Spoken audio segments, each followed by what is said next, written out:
Brought you by Meghdoot Satritha. Meghdoot Satritha shampoo ये hair fall को कम करे, डैंड्रफ को रोके और दे आपके बालों को भरपूर मजबूती। मेघदूत सतरीठा शैम्पू। अगर टीवी चैनल की बात सही है तो उनका तो अब दूसरा राउंड सभी दलों में शुरू हो गया।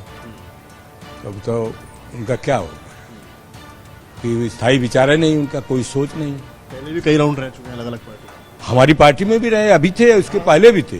बेंगलोर में एक और विपक्षी दलों की बैठक है तो कई चेहरे टूटकर एनडीए में शामिल हुए हैं। तमाम बातों पर बात करने के लिए समाजवादी पार्टी के प्रदेश अध्यक्ष नरेश उत्तम पटेल जी मौजूद हैं।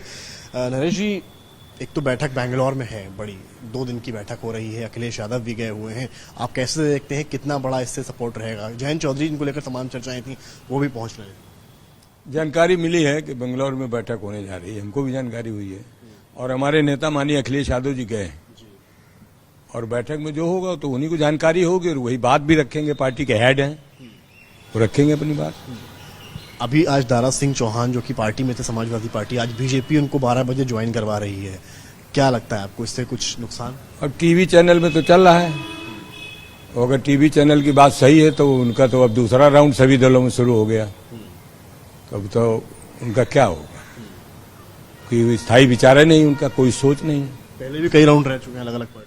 हमारी पार्टी में भी रहे, अभी थे, उसके पहले भी थे।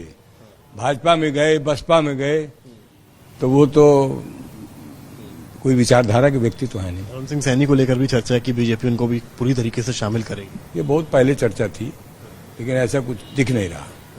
अच्छा, ओम प्रकाश राजभर के जाने से नुकसान मानते हैं कि कहीं जब बीजेपी में, क्योंकि एनडीए में गए हैं, पूर्वांचल की कई सीट्स हैं जो आप लोगों ने मिलकर निकाली थी यूपी के चुनाव में, जहां बीजेपी खाता भी नहीं खोल पाई। तो इतना जरूर जानते हैं कि समाजवादी पार्टी के मतदाताओं की बदौलत और समाजवादी पार्टी के नेता अखिलेश यादव जी की बदौलत इनकी हैसियत बढ़ी है।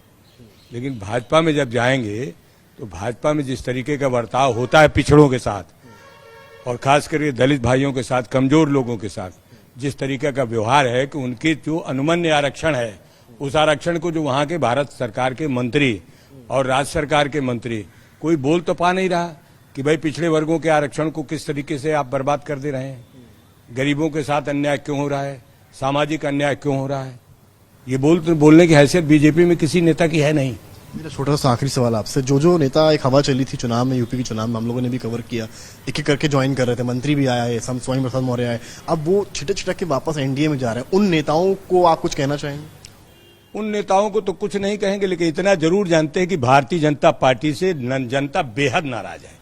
महंगाई के सवाल को लेकर, बेरोजगारी के सवाल को लेकर के और जो उत्तर प्रदेश की बदहाल हालत है, इन सवालों को लेकर यूपी की जनता बेहद बीजेपी से नाराज है और उनकी नाराजगी 2024 के चुनाव में आप सामने आ जाएगी। बहुत बहुत शुक्रिया सर बात करने के लिए। तो ये थे हमारे साथ प्रदेश अध्यक्ष समाजवादी पार्टी के नरेश उत्तम पटेल।